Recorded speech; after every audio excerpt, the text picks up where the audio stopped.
Yeah. way as this one for you. So how difficult is it? You've got your boys on one team. Yeah. I'm sorry. Hey, man. How are you? For me, it's really not. It's like you guys have a job to do.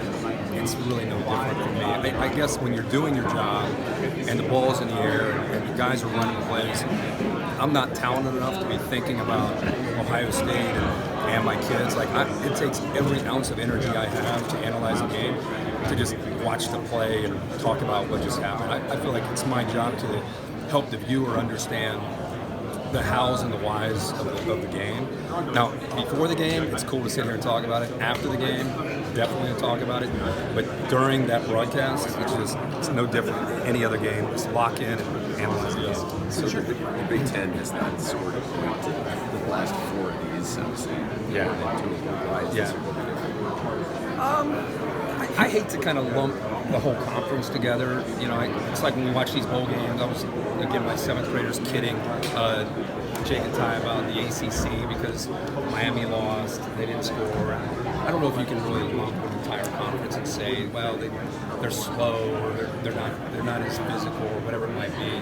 I think in this case, Ohio State has proven all year to have an explosive offense, a quarterback that's playing incredibly well. And playmakers all around him with probably the most physical offensive line. I don't know, Tim, you've been around. Probably the more physical offensive line that I can remember seeing Ohio State in years. So we'll see what happens. I mean, they got to go out and play, but there's a lot there coming into this game to really like about the potential of this offense. Do you think Justin Fields' knee is going to be an issue? It's impossible to know if he gets tweaked. I think going into the game, I think he's going to play with a smaller brace. I think he's going to. I don't think, like when I watched him against Wisconsin, I thought, man, he's not at 100%.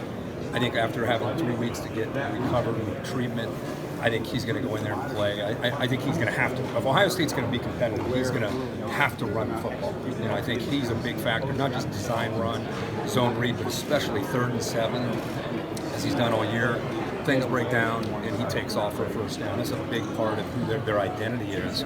So I think going in, it's okay, but we'll see what happens throughout the game. Kirk, do you see a clear separation between the top 3 or 4 or 5 programs right now and everybody else? What's your take on that? Well, I think there's Clemson and Alabama and Ohio State, and I think Georgia is coming. What Coach O's doing with LSU, you know, you don't know if this is just a Joey Burrow year or if it's just where LSU is heading. I think Oklahoma with Lincoln Riley has them in a good spot. So I think those are the kind of the teams that seems like have elevated through recruiting and resources and facilities and players. And I think other teams are trying to catch up to them. But I think Ohio State's obviously among that group. Yeah, you showed up at Ohio State in '88 or '89. At basically the lowest ebb in probably 60 years. Yeah. How far has it come in your mind to get back to this level? Obviously, it's been here for a while now. I go back to what Jim Tressel created.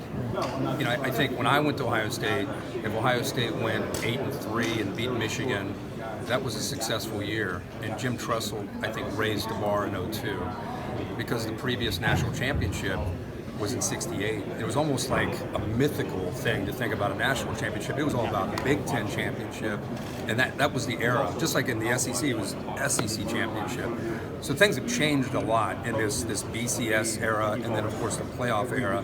It's opened up the floodgates to everybody chasing that dream. But I think Jim Tressel raised the bar and made it realistic, and that became the goal. It was no longer, hey, 9-3, they beat Michigan. It's now, hey, 02, they won the national championship. So I think that's why the expectations are real. And with the recruiting that they've maintained since 02, every year they have a shot to get there. I know they're not going to be able to play your sons because of the red rule, but have you just had one moment this week where you've just kind of been able to step back as a dad and go, it's pretty cool, my kids are going to be running out of the tunnel? Yeah. I mean, I'm so proud of them just for where they are. You know, they very easily could have gone to a smaller school, but growing up in my family, they travel with me all the time. They go to these kind of games. And so I think when they decided to do a preferred walk-on, they decided to go to a place like Clemson. Of course, I applauded them, whatever they wanted to do. And now that they're on this team, we kind of kidded when we first started. So one day maybe you're going to play Ohio State. and here they are as a redshirt freshman playing Ohio State. So it's somewhat surreal for them and for us as a family. But yeah, I think every day I do a pretty good job of stepping back, and had dinner with them last night. As a family, it's very cool. How do you think this matchup stacks up to some of the national championship games that you've seen, just in terms of talent across the board, complete teams? I've called so many games. You guys have covered so many big games over the years. Just the personnel on the field on both sides gets you really excited to want to see this match. It feels like a national championship when you look at the big playability of Clemson, the playmakers of Ohio State, and Justin Fields and Trevor Lawrence, the backs. I mean, ETN probably hasn't gotten the national exposure he deserves. And what J.K. Dobbins has done has been remarkable at Ohio State. The receivers, the secondary on both sides, of course, Chase Young and his ability to rush the passer. I mean, it's what you hope for when you get to this moment in the season. And we have it. Now you just kind of, as a broadcaster, as a guy doing the game, it's like, get us to the fourth quarter. Let's have a great game that comes down to the wire, because on paper it has that kind of feel to it. Of all those position group matchups, great defenses. Do you see 24-23 or 41-40? I think I'm always a guy that comes into these games thinking points. I think a 38-34 kind of feel to it. I haven't looked at the over/under. I don't know what it is, but looking at the potential of the offenses, I'd be surprised if it were lower, like you said, a 24-21. I'd be surprised. Nothing against the defenses. These defenses have played well all year. I just have that much respect for the playmaking ability and the offense of both these teams. With all the talent you mentioned, what position groups are you looking most forward to watching? Well, I think a game within a game will be the Clemson wide receivers against the Ohio State secondary.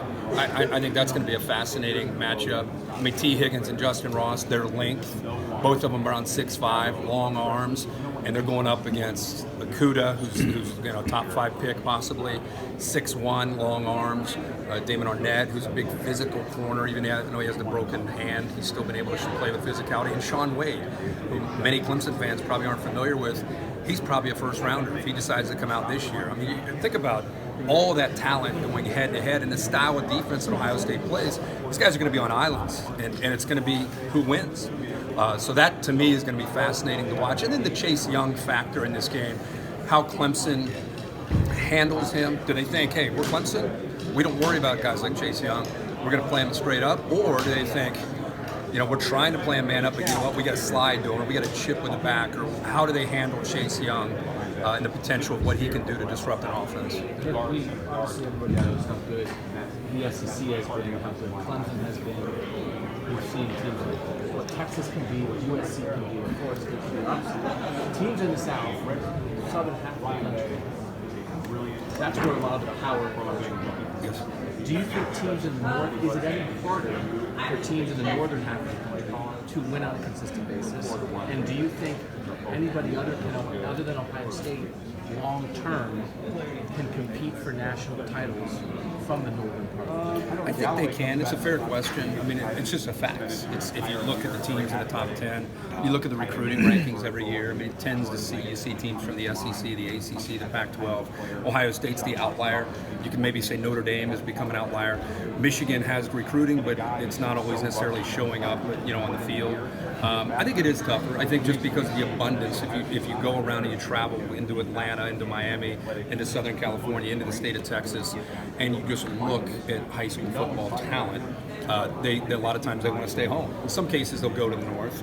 So it puts a lot on Ohio State or on Michigan or Notre Dame or Penn State to not only find the players in their region, but they got to go down into Atlanta. They got to go down into Texas. They got to do that in order to be able to play not only in their conference, but to play at an elite level. So it's tougher because you're talking guys into traveling further to leave home. But I don't think it's impossible. I think what Ohio State has built, I think what James Franklin is building at Penn State, Brian Kelly, I feel like he's close. Jim Harbaugh, they're winning 10 games, but I know they're not beating Ohio State, but they're still a talented team. It's more of a challenge for sure.